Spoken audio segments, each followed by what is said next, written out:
온갖 다이어트 방법은 다 시도해봤지만 그 어떤 것 하나 꾸준히 실천하기 어려운 여러분을 위해 준비했습니다. 비범한 각오로 좋다는 방법을 다 해봤지만 매번 실패의 경험을 맛보고 더 이상 다이어트할 의지조차 없어 속상한 분들, 일단 이 영상에서 알려드리는 3가지만 먼저 실천해보세요. 이건 정말 여러분 모두 성공할 수 있는 방법임을 약속드립니다. 일상에서 실천 가능한 이 3가지 방법만 지키신다면 자연스럽게 다음 단계로 넘어가 성공적인 다이어트를 이룰 수 있습니다. 첫 번째, 밀폐된 공간을 피하세요. 다이어트가 잘 되려면 대사가 활발히 잘 되어야겠죠.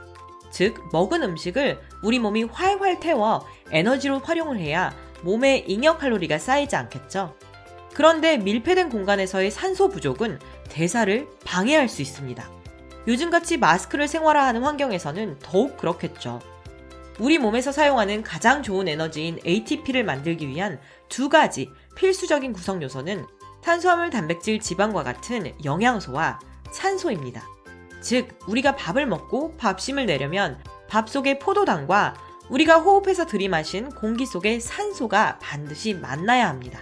그런데 현대인들은 환기가 잘 되지 않는 밀폐된 사무실에서 그마저도 마스크를 끼고 대부분의 시간을 보내고 있습니다.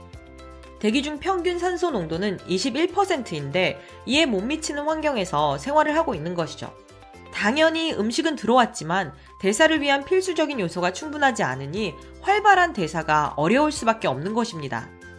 손 하나 까딱 안 하고 호흡만 제대로 해서 살을 뺄 수 있다는 복식 호흡도 결국 산소를 몸속에 충분히 공급하여 몸속 지방을 원활하게 태우는 방식입니다. 그래서 제대로만 하면 숨쉬기도 운동이 됩니다. 밀폐된 사무실에서 근무를 한다면 점심 식사 후 한 바퀴 야외에서 걸어보거나 집에 있다면 환기를 자주 시켜주세요. 이마저도 어렵다면 복식 호흡으로 최대한 많은 산소를 마시는 것을 습관화해보세요. 2번째, 샤워 대신 온욕을 해보세요. 집에 욕조가 있다면 빠르게 샤워를 하는 대신 욕조에 따뜻한 물을 받아 온욕을 해보세요.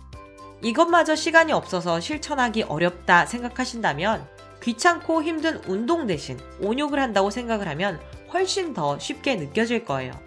실제로 온욕을 하는 것만으로도 걸어다닌 것과 같은 운동 효과가 있거든요.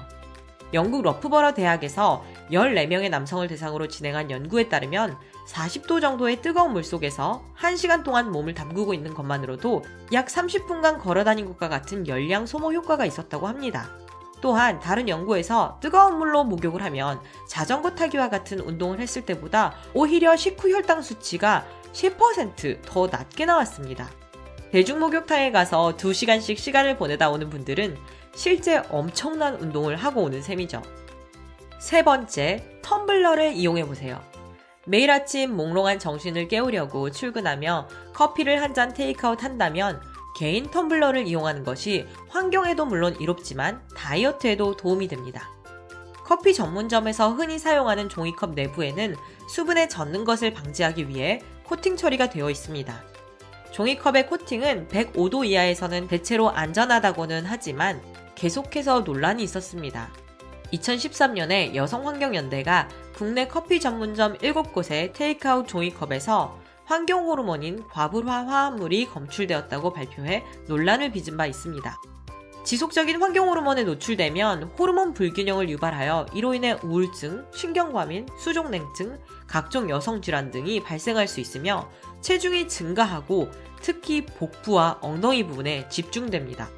물론 종이컵에 커피 몇 잔을 마셨다고 즉각적으로 호르몬 불균형이 발생하는 것은 아니지만 환경 호르몬은 우리가 매일 사용하는 샴푸, 린스와 같은 목욕용품, 각종 생활용품의 플라스틱 용기 등 생각보다 생활 속 깊숙이 침투되어 있습니다.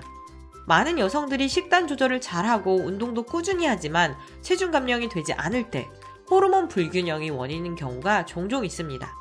장기적으로 노출된 환경 호르몬으로 인해 점점 더 살 빠지기 힘든 몸이 되어가는 것이죠. 여러분, 먹고 마시는 것에만 다이어트 초점을 맞추면 오히려 강박증으로 인해 괴로울 수 있고 실패를 맛볼 확률이 더욱 높습니다. 실제로 우리 몸은 그렇게 단순하지 않아요. 먹는 양이 같다고 모두 다 똑같이 살찌지 않는 이유가 바로 이것입니다. 그래서 앞으로는 먹는 것에 대한 집착은 조금 내려놓고 우리가 쉽게 놓치고 있는 생활 속 요소를 꼭 한번 점검해 보시길 바랍니다. 모두의 건강 그리고 행복을 응원합니다.